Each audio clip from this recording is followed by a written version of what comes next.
weird homicide. In a scene described by one investigator as reminiscent of a weird religious rite, 5 persons, including actress Sharon Tate, were found dead at the home of Miss Tate and her husband, screen director Roman Polanski. Miss Tate, who starred in Valley of the Dolls, was 8 months pregnant and was found in a bikini-type nightgown with a rope around her neck attached to the body of a man. 2 bodies inside, 2 bodies outside. Among the other victims were Hollywood hairstylist Jay Sebring and coffee heiress Abigail Folger.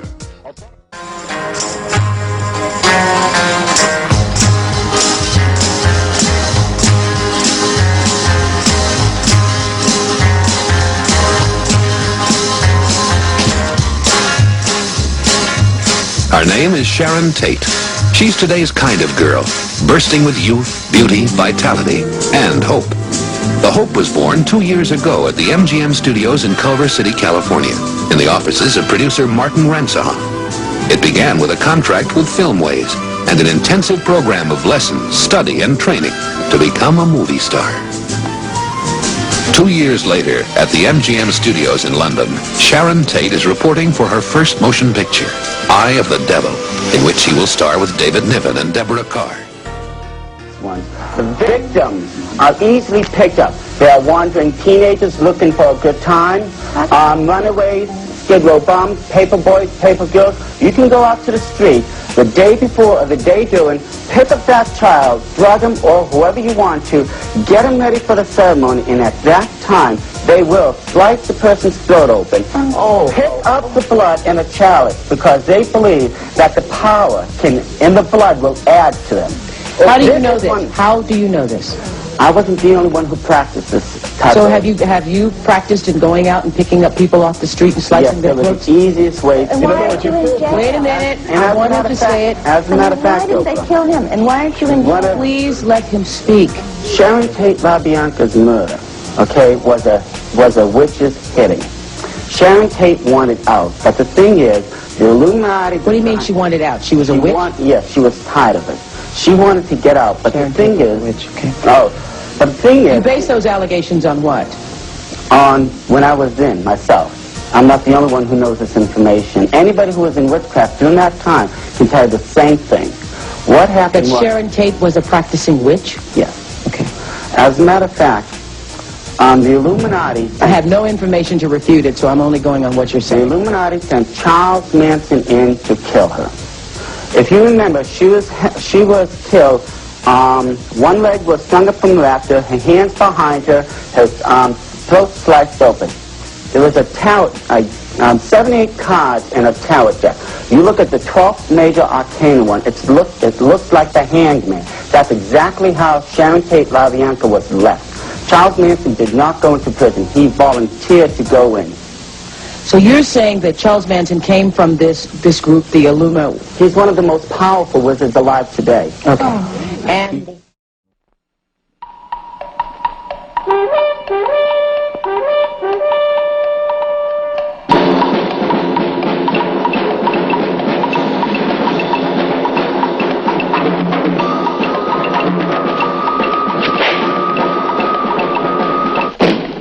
What are you seeking, Philippe? Am I seeking? Or am I being sought? Do the people here think that you're some kind of a magician? A god? Catherine, you shouldn't have come here. But what does it mean?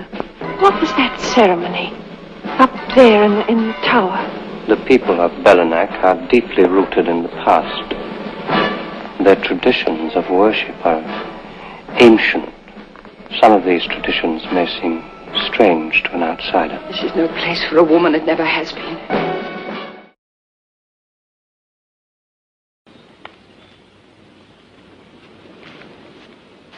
What's your name? I'm Odile. Odile de Carré. And you're Jacques, aren't you? And this is your sister, Antoinette. How did you know? Oh, we met when you were both very young.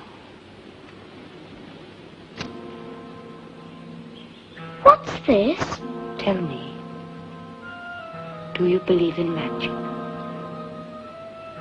Do you, Jacques? Do you? In magic? Oh, yes, I do. Do you see that toad? There, on the lily pad.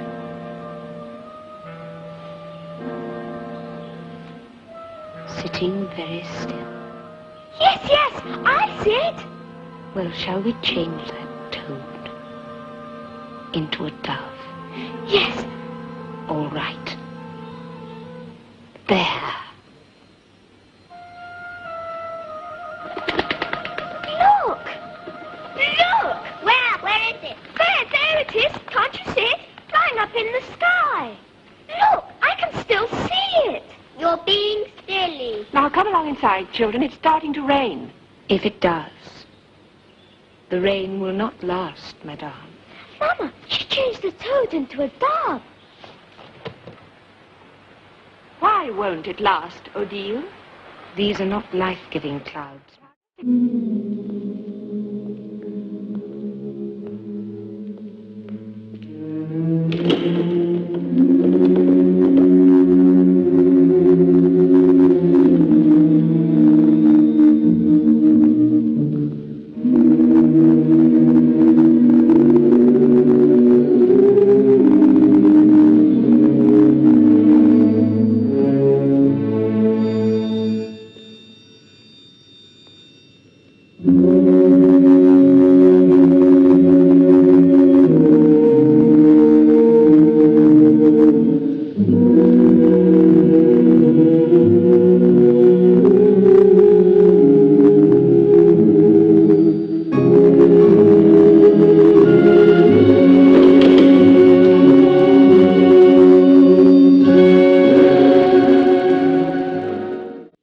Who's that?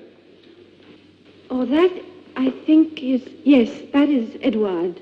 Edouard de Montfaucon, Philippe's grandfather. Philippe's grandfather, eh? Philippe's father, as I remember it, was drowned, wasn't he? Yes. Looks almost medieval. 12 men dancing round a 13th. Those men in robes.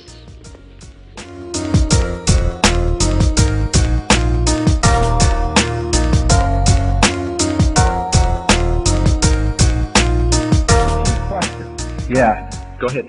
He's going to repeat it for the tape. The question is, what about Charles Manson? Was he demon-possessed? Also about the book and everything. All right. Manson belonged to, I had to belong to many brotherhoods, okay? Manson, the brotherhood that he belonged to is called the Process. The only brotherhood I worry about. They are so radical that in order to kill me, they would gladly give their own life up right in a meeting. They were run out of England for human sacrifice. They have the inner and the outer process. The outer process is a good group. They have free coffee houses, free clothing, free places to live, and so on. The inner practice human sacrifice. They were rolled up. They were a contract. He was paid to do it. Kate was breaking away. Her husband knew about it. Her husband went over to establish an alibi in Europe. The money came down. $50,000 came down from Toronto to New Orleans, and poor Manson only got $2,000 of it by the time it went through all the sticky fingers. But that's what the Tate killings were about. The others just happened to be there. She wanted out, and you don't get out. And her mistake was she warned him in advance. She was arguing with her husband. She was having a baby, and she didn't want the baby raised up in it, and she wanted out. And if you remember the trial script from the book, that's the one thing she begged. She says, she kept repeating over and over, don't kill me, don't kill my baby. Her baby was what she cared about. And that's the information that I have on it. With hopefulness in my heart, I told you then that with Lucifer's aid, we might look forward to a more succulent occasion. Cast back your minds. There we were, gathered together, gloomy and despondent, around that single, meager woodcutter. A year has elapsed. And although travelers turn up more and more seldom in these parts, in spite of this, I have this evening a great, a wonderful surprise for you. Dearly beloved brethren, come closer.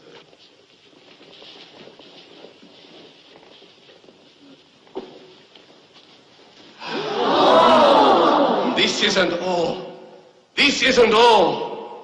Yet another human is at this very moment being groomed. And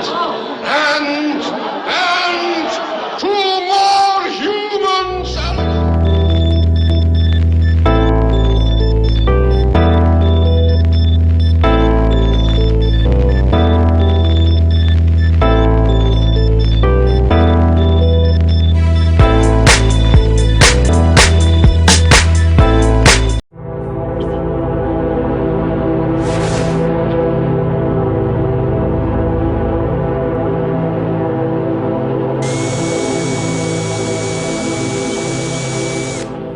Polanski was in, see, here's the thing, man, I don't want to start pulling people's covers, but all them people that you thought were so wonderful and nice, wonderful, you know, they wasn't as wonderful as you thought their dogs might have been on the chauffeur's night off. You dig? In other words, there's all kinds of things happening in the darkness of what was going on that, you know, like how does someone from Poland get to Hollywood and go all the way over the top and, you know, have everything it is like a Valley of the Dolls. When does one camera click in and what film are we sending to Hong Kong for the other? Please, David, I don't want to guess. Tell me what the main reason is. It's just the same as when you were in, so that we can place spells on people that we couldn't cast spells upon. I said, okay, one last thing. I've been hearing that you must be an initiated witch now to get a record contract. He said, that's right. He says, many of us that weren't total witches have to be witches now in order to produce music.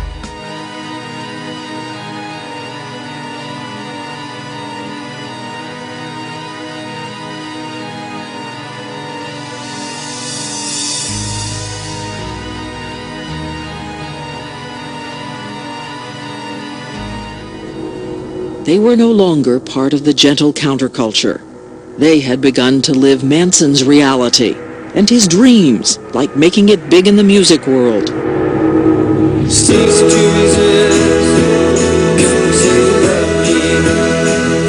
Dennis Wilson and the Beach Boys had recorded one of his songs. For a while, Manson, the ex-con, seemed inches away from sharing in the life he had only seen from the outside. Though he never got the record contract he wanted, Manson says, several times he came to this glamorous house on the hill occupied by a prominent recording executive.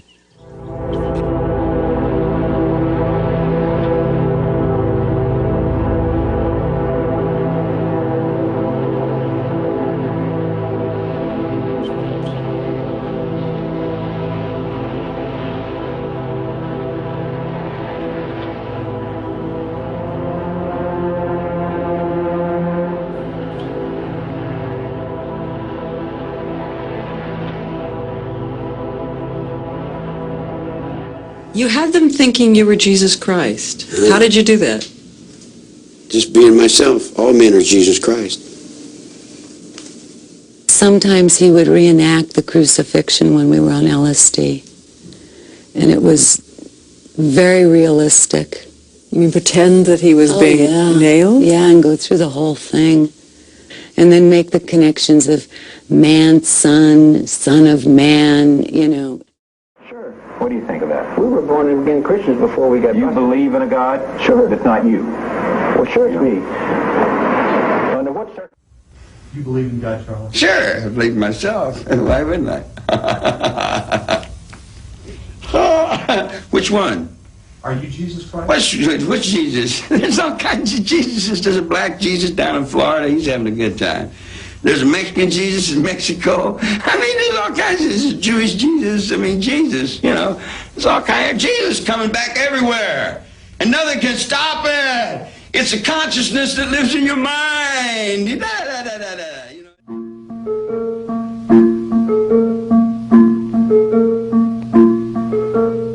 Don't you want devoted followers who leave their families for you, give their money to you, give their bodies to you, give up their lives for you, consider you God, and will kill for you?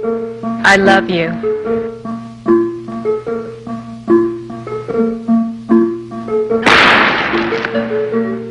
Don't you want to become a cult leader?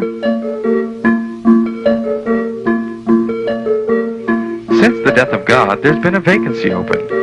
You could fill that void. Here's how. Structure your cult like an onion with the most benign and helpful features on the outside and the most controlling, kooky, and evil parts at the secret inner core. Use deception.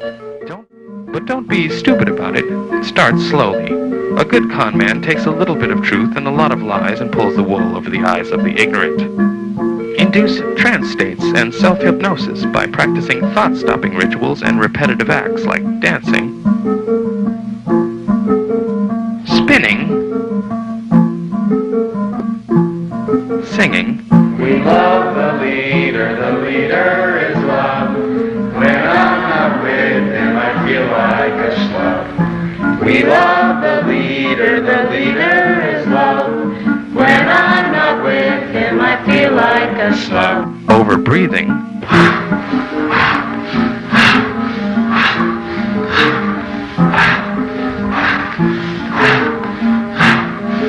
And chanting. Step out down, step out down, step out down, step out down, step out down, step out down, step out down, step out down, step out down. Practice prolonged hours of meditation. In these trance states, they are more receptive and suggestible. Revert them back to childhood dependence and mindless obedience. They have spent almost 25 years in prison living with what they did. I think that the violence in us is somehow nurtured and brought out and brought forth. You know, it didn't happen overnight. He spent a lot of time taking middle-class girls and remolding them. I only did what Charlie wanted. That was the whole thing. What you are seeing is rare footage taken of Manson's followers in 1969. The song is sung by some of Manson's girls. To them, life at the ranch seemed like a game. Liberate yourself. Lose yourself in Charlie. It was so wonderful that it scared us. One of his things was to stop you during the day and he'd put your palms up to his and then he'd move them in any direction that he could.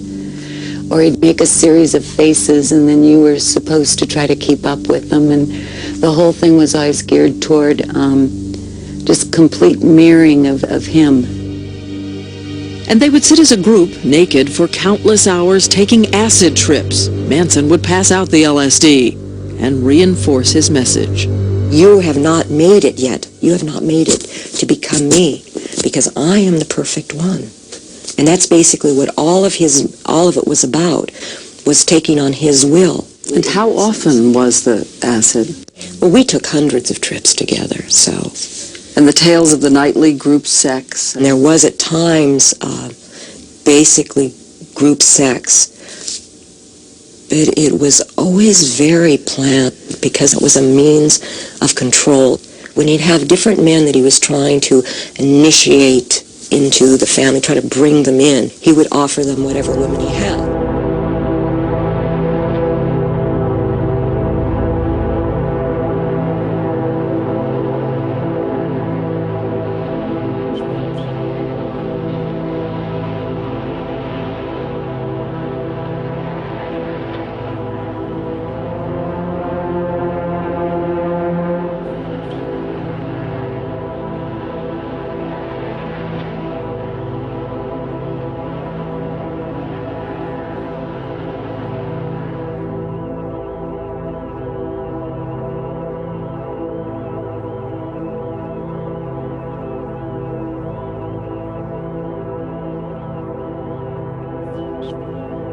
You've got to have a strong system, but in order for it to be a strong system, the system's got to be right, man. You can't fake it.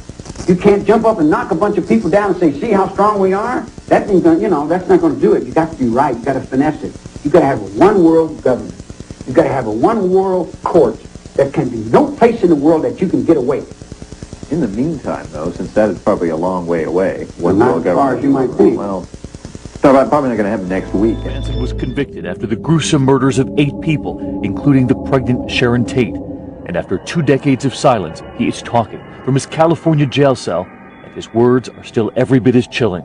We've told everybody that all things are bad. not good and good is not bad. Bad and good go together. You have to accept one to understand the other. You've got to accept yourself as God. You got to realize you're just the devil just as much as you're God. That you're everything and you're nothing at all. While on the phone with the reporter for Vanity Fair Spain, Manson, now 76, is asked about brainwashing those followers to kill back in 1969, referred to then as the Manson family. I live in the underworld. I don't tell people what to do. They know what to do. If they don't know what to do, they don't come around me because I'm very mean. I am very mean. Do you understand what I'm saying when I say mean? And knowing that the reporter asking the questions was from Spain, in the middle of the interview, Manson begins rambling in Spanish. I'm very mal hombre. I'm nasty. I'm a very bad man, he says. You speak Spanish? Muy poco. Muy poco. He says he learned Spanish from fellow prisoners. Manson now has a new attorney who has asked President Obama to set Manson free, even as the convict offers harsh words for the president, calling him foolish. About Wall Street, he says they're playing with him. And he says we're all playing with the environment. And if we don't wake up to that, there's going to be no weather. Because our polar caps are melting because we're doing bad things to the atmosphere. We got to put everything in one world.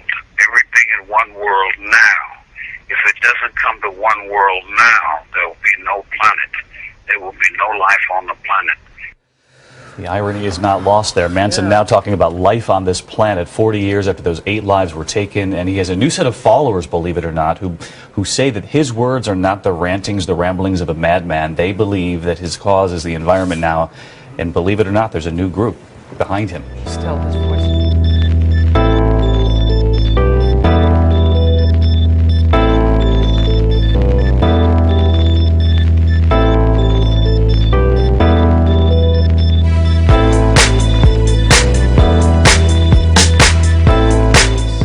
And Revolution number 9. Manson told them it was written for him. Somewhere in one of the songs we were supposed to hear them saying his name or something.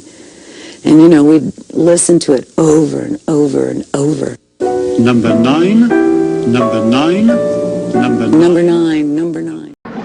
As a musical reporter, how do you feel about the, oh, I'm scared to, about the music industry as a whole? Because, I mean, you have had a good time making a good living at the music industry. Well, let's talk about the music industry for a moment. Okay.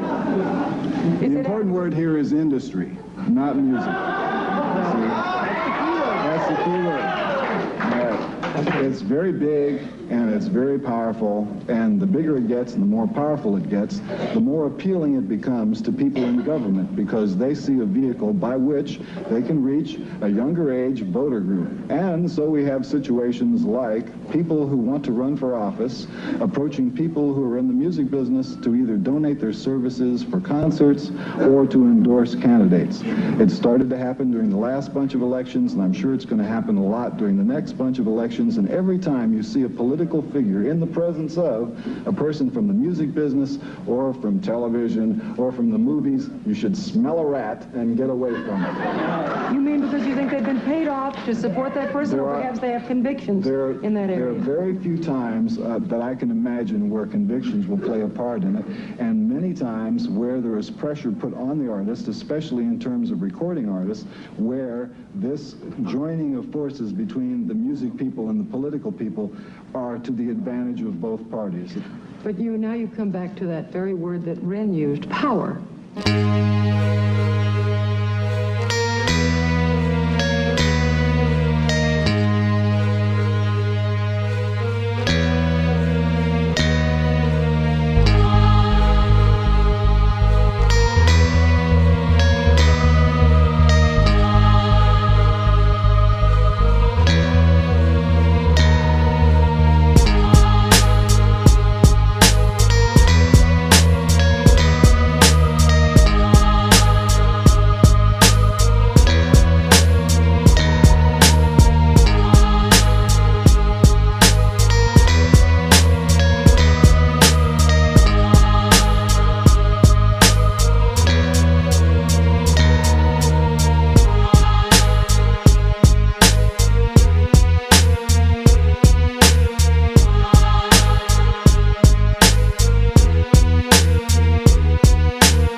providing entertainment for people who need to be entertained, okay, it's doing its job. But I have a different view of music. I think that it has an aesthetic importance that goes beyond chart placement. And the business of music is all about this fake list of who sold what. And the whole idea of selling large numbers of items in order to determine whether or not the item has any quality to it is what's really repulsive about it. And the function that is required of you as a musician in the United States basically is please be a jukebox. It's not even please, just be a jukebox. We want you to play whatever it is you just put out on your record, and we want it to sound just like the record. And so this desire on the part of the audience to have live in-person replication of freeze-dried material is one of the forces that led to the Milli Vanilli-ism that we now see, because a lot of the contemporary albums, you can't play it live.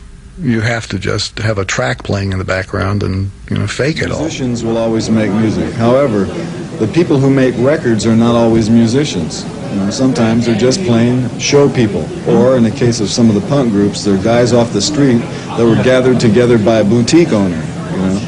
The fact of the matter is that advertised properly, people will buy anything. See? And now that the lesson of punk has been learned, that you can sell anything to anybody, there's no telling what the next trend will be. What about the music of today? What direction is it going in? It's going to the bank. Is that a creative assessment? Is that good for music? It's not good for music, but the accountants love it. Mm-hmm. How about radio? Same thing. Are you at all embittered by the fact that the same people get played on commercial radio? I don't listen to the radio. So you have nothing to be... You guys shouldn't either. There's nothing in it for you. What about television? Watch much television? No. I like the news. I watch CNN most of the time. Mm-hmm. Does the news ever get you down? I mean, that's not a... No, I like to watch the news because I don't like people very much, and when you watch the news, if you ever had an idea that people were really terrible, you can watch the news and know that you're right.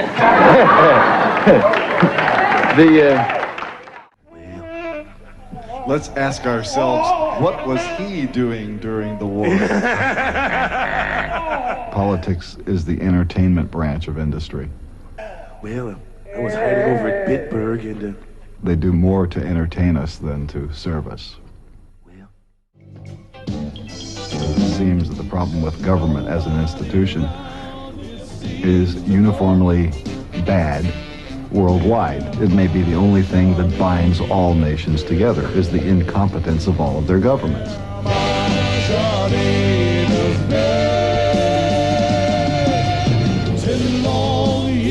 It's not that they make you think they don't know what they're talking about. They don't know what they're talking about, and that's the problem with American politics, because qualified people don't run, usually. Deep down in my heart, she was mine. The unions are the mafia, which is the CIA, which is the Catholic Church, which is the government, which is, what's the difference? It's corrupt. It's the same guys pulling these strings, One day he pulls a string and poof, this lamp comes out. The next day he pulls a string and there's a missile coming out.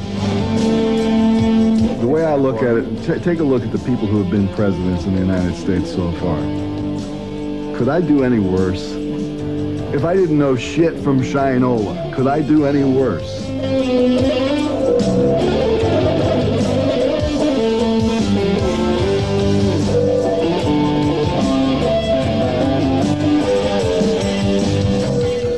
Compare the president's output, what would be the main differences you could work out? I work more hours, and I'm awake. I don't even care whether they listen to what comes out. I'm concerned with getting it out, just giving people the option of something other than the norm of American entertainment.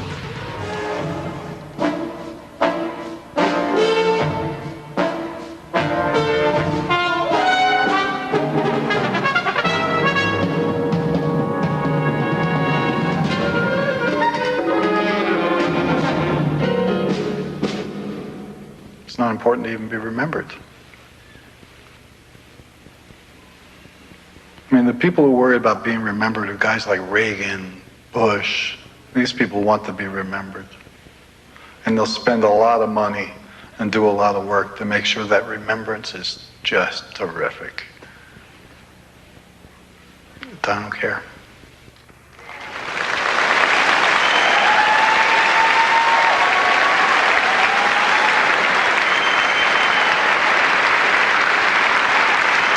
To induct Frank Zappa, Lou Reed.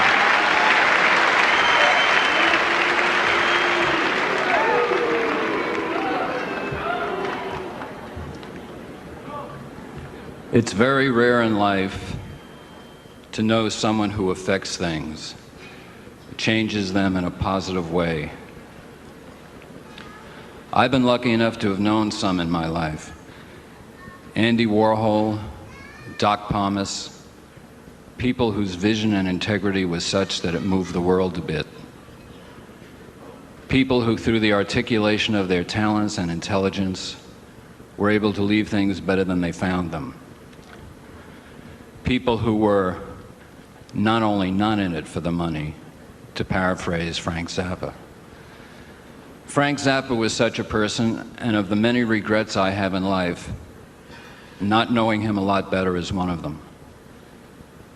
Whether writing symphonies, satirical broadsides, or casting a caustic glow across the frontier of madness that makes up the American political landscape, whether testifying before Congress to put the PMRC in its rightful lowly place, or acting as a cultural conduit for President Václav Havel and the Czech government, Frank was a force for reason and honesty in a business deficient in these areas.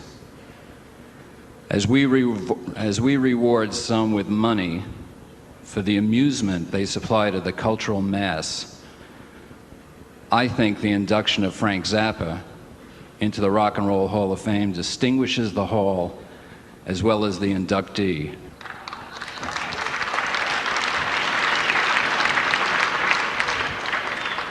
Musicians usually cannot speak, that's why they communicate through their instruments. But Frank was one who could, and because music is pure, the musician is pure as well. And when Frank spoke, he demonstrated the power of purity. Who will do that now? Schools train people to be ignorant with style. They give you the equipment that you need to be a functional ignoramus. American schools do not equip you to deal with things like logic. They don't give you the criteria by which to judge between good and bad in any medium or format. And they prepare you to be a usable victim for a military-industrial complex that needs manpower. As long as you're just smart enough to do a job and just dumb enough to swallow what they feed you, you're going to be all right. But if you go beyond that, you're going to have these grave doubts that give you stomach problems, headaches, make you want to go out and do something else. So I believe that schools mechanically and very specifically try and breed out any hint of creative thought in the kids that are coming up.